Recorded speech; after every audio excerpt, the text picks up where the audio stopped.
Hola, mi nombre es Esteban Chervi y te doy la bienvenida al podcast de Pulsión Digital. Creamos este podcast de emprendimientos y negocios digitales para que te conviertas en una mejor versión profesional de tú mismo o tú misma. Te invito a conocer los webinars y los cursos de marketing y la membresía Prime, que incluye un workshop semanal y acceso a una comunidad exclusiva en Slack.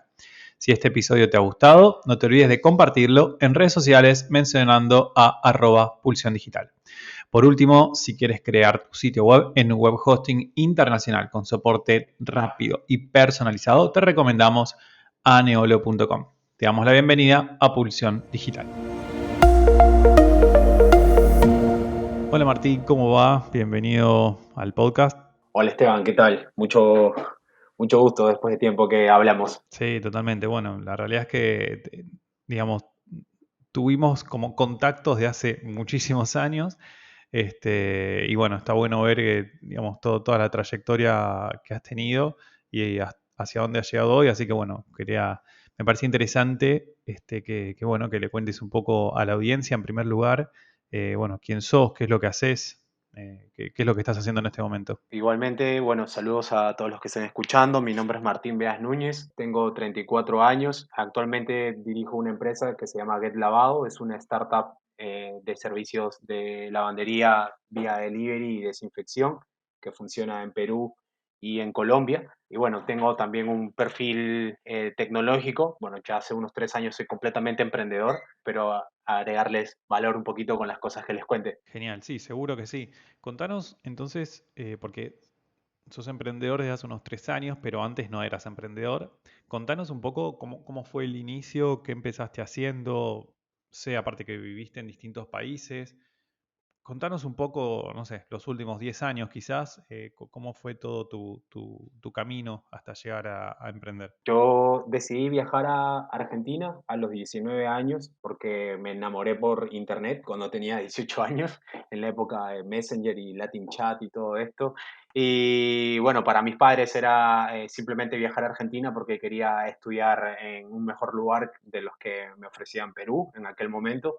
Yo ya venía haciendo en aquel entonces, los 17, 18 años, trabajando con comunidades de música, que era la música que me gustaba y que siempre me ha movido también. Entonces iba creando comunidades, utilizaba GeoCities o hacía sitios en Flash y decido que irme a Argentina no solo porque estaba enamorado, entre comillas, sino porque también quería estudiar algo que tenga que ver con web y en ese entonces acá en Perú no había nada absolutamente relacionado a web o lo poco que había era muy, muy temprano. Entonces, creo que ahí es donde tomo esa decisión, me voy con mi guitarra y una mochila argentina y ahí me quedé durante 10 años, que fueron justamente casi que estos últimos 10 o un poquito antes. Me anoté en la 3 de febrero para estudiar ingeniería electrónica. Había esta parte de música de mí que quería ser músico, pero por, digamos, un poco de desconocimiento pensó que la ingeniería electrónica tenía algo que ver con eso. 3 de Y febrero, aclaremos a la audiencia, es una universidad. correcto, sí. Mientras tanto, lo que hice fue empezar a hacer freelance, empezar a conseguir clientes. Me acuerdo que la Sí. primera vez que vi un mercado potencial fue cuando me pasé por primera vez por Talcahuano, en Buenos Aires, y vi que todas las casas de música tenían como esta necesidad de vender o profesores de música Sí. buscando como, digamos, publicitando sus servicios. Y me acuerdo que me agarré todas las revistas que encontré gratis en Talcahuano y empecé a llamar a todos para ofrecerles mis servicios. Y ahí fue, digamos, los primeros puntos. Ahí tenía 20 años y lo hacía por un tema de que, uno, que me gustaba diseñar sitios o en ese entonces diseñar y hacer básicamente todo de cero. Y ahí donde también conocí a Eolus Hosting, no sé si los conoces o los conociste. Sí, claro. Ese fue mi primer hosting, de hecho, que compré. Antes solo usaba GeoCities. ¿Cómo lo conociste a Iolus? Iolus, para cuento a la audiencia, era el nombre de mi empresa de hosting que creé cuando tenía 17, 18 años, que después vino en Neolo, pero inicialmente el nombre era Iolus. Y cambiamos el nombre porque era muy difícil de pronunciar. el dios griego del viento. Pero contanos cómo conociste, ¿te acordás cómo llegaste a la marca? Sí, sí, sí, me acuerdo. Googleando, sin duda alguna, estaba perdido en Buenos Aires, nunca había comprado hosting en ningún lado. Hasta creo que recuerdo que se compraba físicamente, según lo que yo pensaba en ese entonces, también era muy, muy pequeño. Pero lo que me llamó la atención era que se veía gigante, o sea, nunca sabía que... me acuerdo sí que me contestaba alguien llamado Esteban, pero pensé que era una empresa sumamente gigante, no que tenías 17 años, 18 años. Interesante lo que decís te preguntaba cómo conociste y cómo contrataste el hosting, porque lo interesante es, bueno, que era la única forma que teníamos de poder llegar a una audiencia, no existían las redes sociales en aquel momento, entonces era bueno, obviamente haciendo SEO, ¿no? Posicionando el sitio web en Google, generando buenos contenidos. Y bueno, y después la parte de marketing, ¿no? De que las personas siempre quieren contratar a empresas grandes, no sabemos por qué. Ahora eso un poquito está cambiando, por suerte. Bueno, y entonces, espectacular. Pasaste de GeoCities, que todos añoramos y extrañamos y nos gustó mucho. Tenemos muy lindos recuerdos de todo lo que aprendimos con esos sitios web gratuitos en Yahoo. Ajá. Y bueno, después pasaste a un hosting propio, llamaste por teléfono a, bueno, tiendas que vendían instrumentos de música, ¿no? Para ofrecerles crear sitios web, para ofrecerles diseño web, espectacular, súper, bueno, una mentalidad muy de vendedor, muy emprendedor. Eh, y cómo fue? Bueno, me fue mal, la verdad es que conseguí muy pocos clientes. También salía, me imprimí unos CVs y salía a ofrecer mis servicios. Me acuerdo, yo vivía en ese entonces en Devoto y caminaba toda la Mosconi hasta Vía del Parque o hasta Urquiza, ofreciendo servicios y la verdad es que no vendía nada, así que vendía muy poco, literalmente. Yo tampoco nunca había tenido experiencia vendiendo, solo era como acercarme a ofrecer el servicio y también era muy, muy, muy pequeño, así que empecé a postular a trabajos que empecé a ver con referencia a diseño web, también me anoté bueno, en ese entonces, un Sí. tiempo después en la Da Vinci y poco a poco ahí también fueron mejorando las empresas a las que fui accediendo hasta que unos años después logré también entrar a Mercado Libre ahí en Saavedra. Para la audiencia que no sabe, Saavedra es un barrio, Devoto también es otro barrio, quedan todos en la ciudad de Buenos Aires, en la capital argentina. Eh, bueno, son todos barrios como más residenciales, tranquilos, no son súper comerciales, pero bueno, viven unos cuantos de decenas de miles de personas en cada uno de esos barrios, por supuesto, y son de clase media, bueno, hoy diríamos de media alta también, ¿no? Porque casi todo es baja hoy por hoy, lamentablemente. Y ahora, para pasar un poquito más a la parte de emprendimiento, que hay mucha gente en la audiencia que son emprendedores, emprendedoras, y les interesa saber cómo hiciste para dar el salto de, bueno, trabajar en relación de dependencia, a pesar de que alguna cosa freelance hacías. ¿Cómo sentiste ese llamado para emprender definitivamente? ¿Cómo fue que dejaste la seguridad, entre comillas, de la relación de dependencia para pasar a trabajar de forma independiente? ¿Qué le podés decir a alguien que aún no se anima a dar el salto? Si bien creo que la experiencia que tengo no creo que sea como un ejemplo para nadie, quizás solo aportar esperar que alguien lo pueda tomar como tal. Creo que ya lo había intentado una vez antes, de hecho renuncié justamente a Mercado Libre después de trabajar ahí para montar mi primera agencia de marketing digital y justamente esa duró muy poco tiempo y fracasó, o sea, ya había tenido un par de intentos, incluso también tenía otro proyecto que era un sitio de preguntas y respuestas que en ese momento no tenía idea cómo monetizarlo y también se consumía muchísimas horas al día, a pesar de que éramos muy pocas personas, incluso tenía parte del equipo en Perú, yo estaba en Argentina y era un sitio dedicado exclusivamente para generar contenido para Perú. Eh, y creo que el llamado definitivo trasciende todo y que creo que fue cuando cumplí 29 años. Me di cuenta que había estado de los 19 a los 29 trabajando en relación de dependencia y que había aprendido muchísimas cosas y creí en ese momento que tenía todo para lanzarme a la piscina. Fui conectando los puntos, me di cuenta que no podía creer que Mercado Libre sea tan gigante digamos, ser dueños de lo que venden como tal. Después me fui dando cuenta que también todo pasaba muchas cosas pasaban por el equipo que estaba detrás o por la actitud con la que se tomaban esa resolución de problemas. Y creo que cuando escuché el término startup por primera vez en el 2015, hasta antes de eso nunca había escuchado el término startup en mi vida y justamente me llamaron para trabajar para una startup o para ayudarles con el tema de UX. Y justamente fue ahí donde me di cuenta que yo también podía tener una startup, no, justamente me puse a investigar mucho más de qué eran, de qué se trataba. No sabía que Mercado Libre alguna vez había sido alguna, incluso habiendo trabajado ahí. Y creo que ¿Qué fue lo que te llamó la atención? Porque, está bien, escuchaste hablar de startup, perfecto, pero ¿con qué conectaste? ¿En qué momento dijiste, me encantaría poder llevar adelante una startup?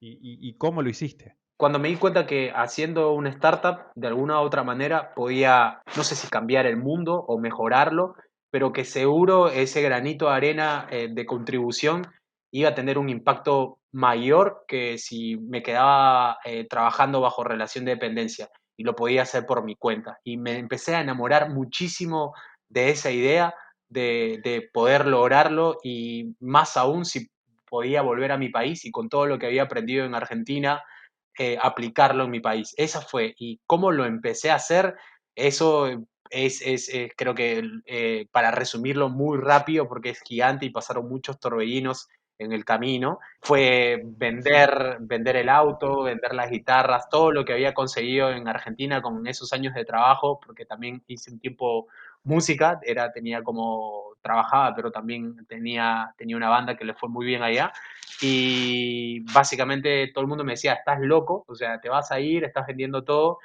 Y efectivamente me había vuelto loco por la idea de emprender y cambiar algo. No tenía idea de qué startup iba a ser, solo sabía que quería ser algo muy grande. Y cómo lo hice fue justamente, el primer paso fue mudarme otra vez a mi país, nuevamente sabiendo los riesgos que esto tenía. Y una vez que estaba en mi país, mi plan era buscar ideas o conseguir percibir de las cosas que había aprendido para poder hacer algo masivo, recurrente y emocional. ¿Cómo fue la búsqueda de la idea, entonces, de la idea de negocio? Bueno, una vez que ya estaba decidido que quería emprender y que lo iba a hacer y que había vendido todo, empecé a investigar mucho antes. Bueno, investigar mucho quiere decir que estuve leyendo mucho tiempo a otros emprendedores y a otras aceleradoras o otros inversores de Internet y estaba buscando por qué a otros les funciona y por qué a otros no. Quería como, si bien tenía ideas en mi cabeza, no quería lanzar o sea, tenía muy pocas balas de plata y quería como darle a la segura. Entonces me acuerdo que llegué acá a Lima y lo que empecé a hacer fue como a bocetar ideas que resuelvan problemas grandes. Entre esos había puesto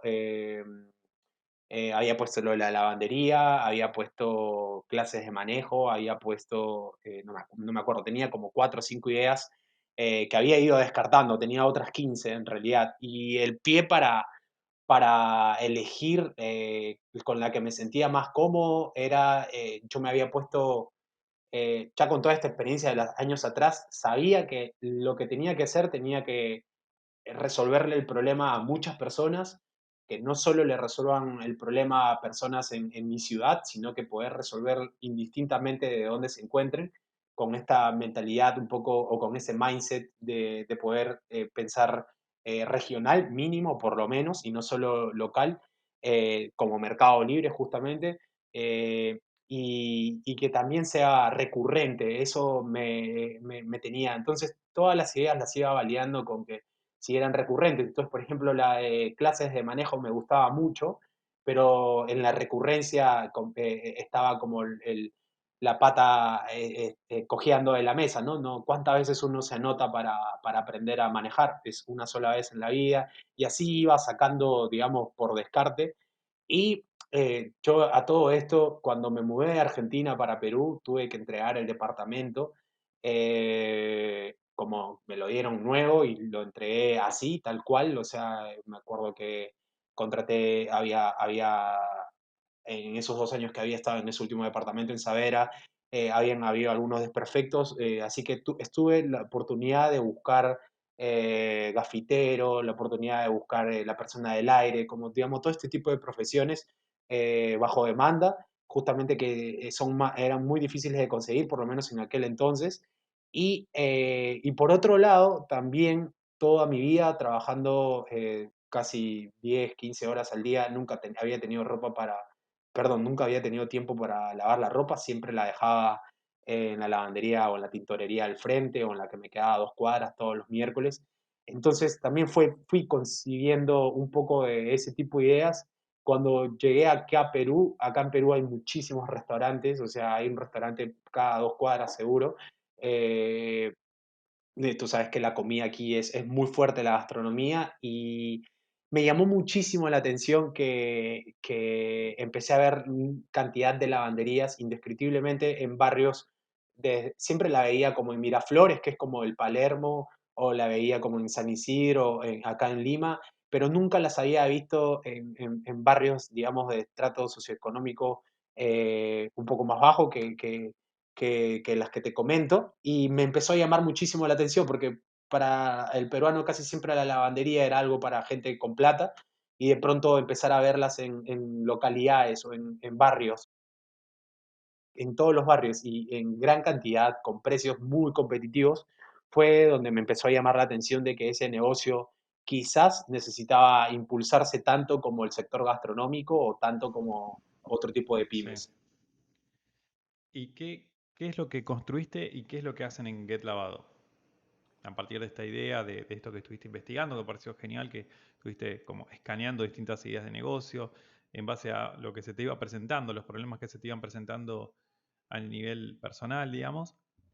¿Cómo empezaste a construir Get Lavado y qué es lo que hacen?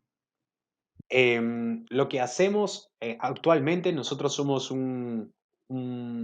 digamos, una aplicación o una web. Tú puedes solicitar el servicio desde cualquier parte de Lima o de Bogotá en Colombia y, digamos, le resolvemos o le ayudamos a resolver la vida a personas que también tienen, digamos, la responsabilidad o de lavar la ropa tradicional o la ropa de cama o mandar a lavar las alfombras o mandar a lavar las zapatillas, el calzado. Eh, Nosotros lo que hacemos es conectamos negocios de limpieza, en todo caso lavanderías, con, en este caso, clientes, usuarios que están necesitando el servicio. Eso es lo que hacemos hoy en día, pero hoy en día el modelo ha evolucionado desde el inicio. En un inicio salió completamente enfocado en el B2C. Eh, Hoy en día ayudamos no solamente a personas, también ayudamos a restaurantes, ayudamos a hoteles con la lavandería del hotel o la lavandería de los huéspedes, ayudamos a hosts de Airbnb y también ayudamos a empresas grandes o startups que tienen equipos de 50 personas por arriba. Nosotros somos como un Gym Pass para ellos, o sea, las empresas pagan una membresía para que sus empleados y sus colaboradores ahorren tiempo y ahorren energía y se olviden de lavar la ropa, que es una tarea horrible. Y Get Lavado justamente les da este servicio a estos empleados. Ese es otro de los modelos que tenemos. Y el modelo principal, que es quizás el que está detrás del telón, es impulsar a las empresas, a estas pymes, que son negocios en su gran mayoría familiares, que tienen 5 o 10 años en el mercado, que tienen maquinarias que han invertido muchísimo dinero, sin embargo que no tienen idea hoy por hoy de cómo optimizar esa capacidad ociosa.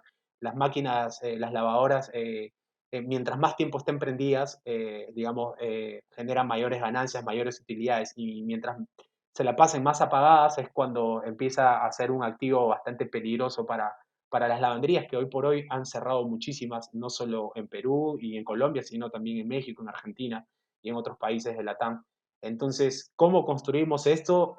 La primera versión, bueno, yo ya era una especie de desarrollador web más orientado hacia las interfaces, así que montamos justamente como una primera versión de esto, completamente orientado al mercado B2C, y esa primera versión la estuvimos iterando durante un año con resultados muy malos. No teníamos tampoco muchos clientes. Pensábamos que esto iba a ser un boom porque era la lavandería y todo el mundo quiere lavar la ropa, y la verdad es que me compré todo lo que no hay que hacer en una startup en ese primer año de vida. O sea, le metimos mucha fuerza a la tecnología y al producto, pero no habíamos conversado con clientes, no sabíamos que el cliente no era el joven que tiene 24 años, sino que era, eso lo aprendí un año después, que probablemente era el que tenía 34, pero en ese momento, digamos, tenía muchos sesgos. Yo en ese entonces me acuerdo que incluso el ego que tenía como emprendedor era mayor, en el sentido de que por haber trabajado en 10 años en Argentina y haber trabajado en un sinnúmero de empresas importantes de Internet, yo creía que me las sabía todas, incluso en ese momento, y cuando abrí la primera versión, me di cuenta que no tenía idea, que el dinero se me estaba gastando de los ahorros, y que no vendía 5 pedidos a la semana, y eso era, digamos, muy fuerte porque por primera vez me estaba dando un portazo contra la cara y todo lo que había aprendido no me servía absolutamente para nada en ese momento. Era todo muy, muy fuerte en aquel momento, y esa fue la primera manera de cómo hacerlo. Si gustas, ahora te cuento cómo fue que pasamos a los siguientes niveles, pero creo que para responder la pregunta, eso fue el primer puntapié que dimos. Señalaste como un punto importante el tema de los clientes, ¿no? Que creías que era un tipo de cliente y después terminó siendo otro. Pero lo que te quería preguntar era cómo hacían para llegar a los clientes, bueno, o cómo hacen para llegar actualmente a los clientes para darse a conocer, ¿no? Sí, nosotros tenemos dos tipos de clientes. Por un lado tenemos a la persona natural, al B2C, a mí o a ti pidiendo el servicio. Nosotros en ese momento, al no tener capital para invertir, o bueno, no tener mucho capital para invertir en Facebook Ads o en Google Ads, hacíamos mucho SEO, pero como sabes bien, el SEO no me daba los resultados, me dieron los resultados un año casi que después, porque tampoco lo hacíamos muy bien en un inicio. Así que al inicio era lo típico de entregar flyers o de salir a caminar o hacer este tipo de acciones de guerrilla marketing, pero estaban, digamos, como muy mal orientadas porque no, le entregábamos el flyer a cualquiera, entonces eso terminaba siendo como simplemente salir y hablar con clientes, pero tampoco era hablar como tal. Donde sí empecé a hacerlo bien, que me di cuenta años después, era con las lavanderías. Con las lavanderías era mucho más sencillo. Lo que hice fue salir a caminar y hablar con cuanta lavandería se aparecía. Ya para eso, conectando los puntos, ya tenía la experiencia de, uno, no tener vergüenza porque no era un vendedor como tal, y hablar todo lo que había hablado en Argentina que te comenté hace un momento. Entonces eso se me hacía fácil, entre comillas. Así que ahí fue donde empecé a conocer y donde empecé a avanzar más. Empecé a conocer, digamos, los negocios de las lavanderías, la típica la lavandería pequeña, la mediana y la gigante. Entonces, por ese lado avancé, conocí muchísimos dolores acerca de las lavanderías, hoy todavía sigo conociendo mucho, dolores que tienen dentro de sus procesos, digamos, con su equipo, con las ventas, con el marketing, con la tecnología. Las lavanderías son negocios que, como te digo, invierten mucho, esas máquinas no son para nada económicas, al menos, digamos, las que se necesitan para atender un flujo importante. Creo que esa manera de salir a hablar, presentar digamos, dejarles un folder ahí con el detalle de qué ofrece el servicio, pero más que nada, escuchar a ellos y cuáles eran los problemas, qué estaban haciendo. Conocí muchas personas que, digamos, a qué se estaban enfrentando, y ahí fue donde empecé a descubrir que por ahí tenía que ir, porque y justamente la razón por la que no cerramos Get Lavado en el primer año fue porque los empresarios o los emprendedores de la limpieza tienen muchos problemas para resolver, y eso era lo que justamente había estudiado o había investigado, que si hay problemas muy fuertes y nadie los está resolviendo, entonces por ahí era. Pero no tenía idea cómo resolverlos, así que simplemente escuchaba, tomaba nota y documentaba muchísimo acerca de todos estos problemas. Mientras tanto, nosotros por el lado del producto, porque sí teníamos un equipo tecnológico, digamos, atípico a los emprendimientos que creo que hoy, o hay equipos que empiezan o muy tecnológicos o muy comerciales. Sí. Nosotros éramos muy tecnológicos y creo que sí le empezamos a dar forma al producto en base a todos estos requerimientos o necesidades que tenían las lavanderías como tal. Vamos a ir con un ping-pong de preguntas y respuestas breves, si te parece.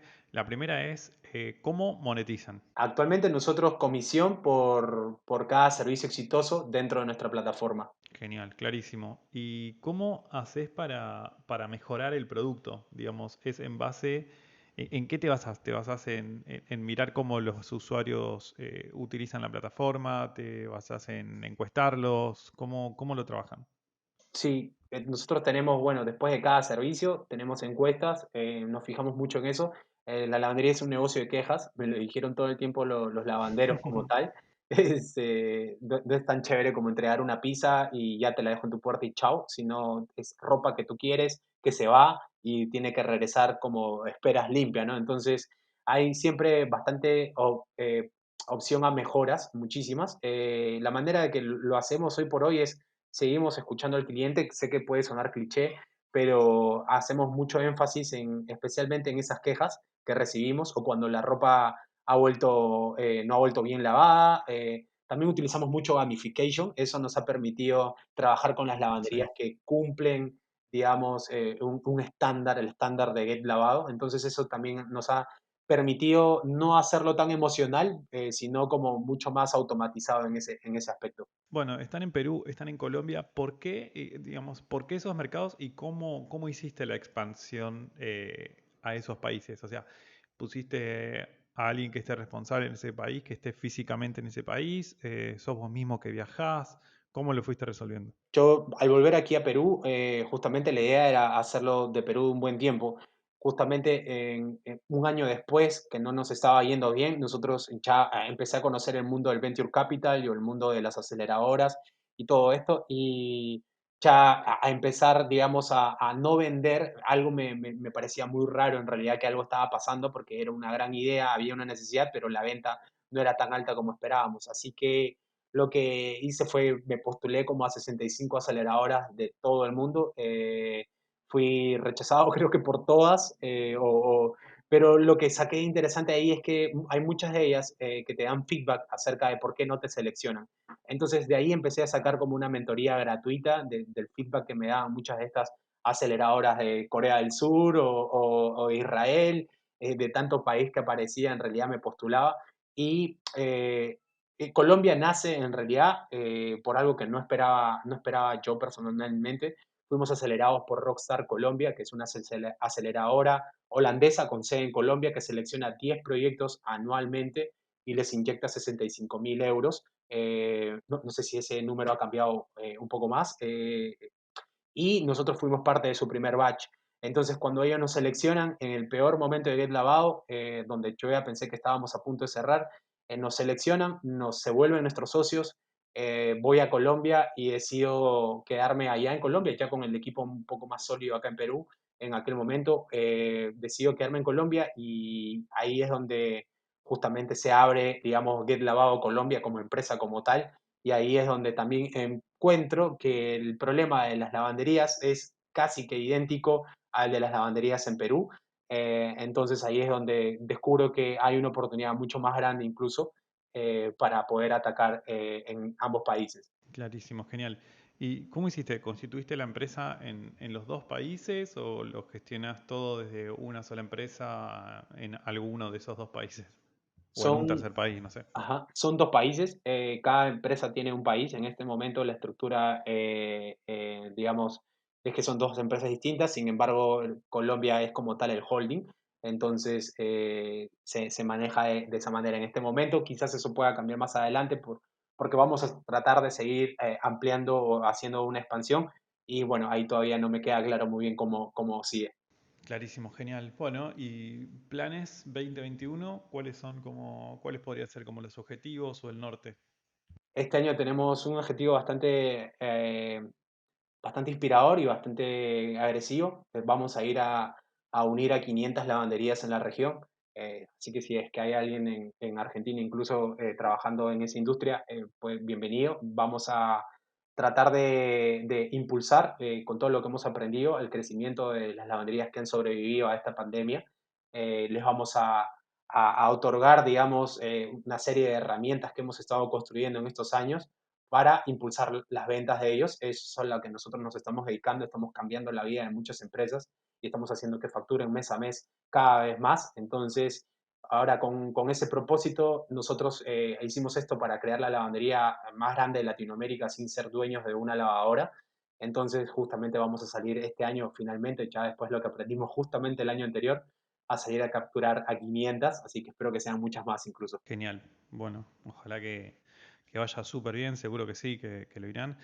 ¿Alguna recomendación, consejo que le quieras dejar a la audiencia, para aquellas personas que estén esforzándose para emprender, que estén creando un plan, que estén creando un producto?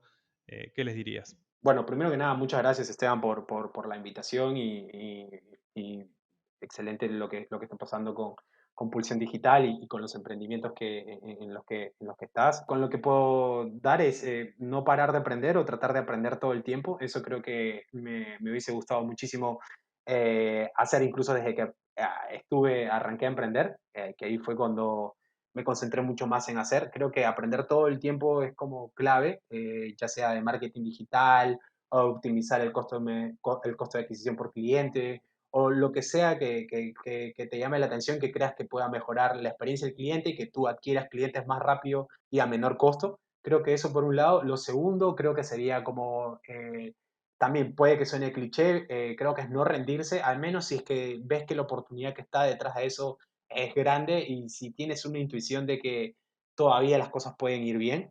Una cosa es ser terco y otra cosa es ser obstinado. Creo que hay una gran diferencia también ahí. Sin embargo, creo que si es que tu corazón te lo dice y te dice, mándate o arriesgate o quédate acá, que todavía hay donde cavar y está por ahí. Creo que eso sería un poquito lo que les digo, ¿no? Y resiliencia sobre todo. Excelente, tomamos entonces los consejos. Martín, muchas gracias por haber participado, por habernos contado tu historia, cómo lanzaste tu startup, cómo lo hiciste crecer y también por los consejos a emprendedores y emprendedoras. Bueno, un abrazo grande y espero que nos encontremos pronto. Gracias. Ojalá que sí. Muchas gracias a ustedes. Hasta luego.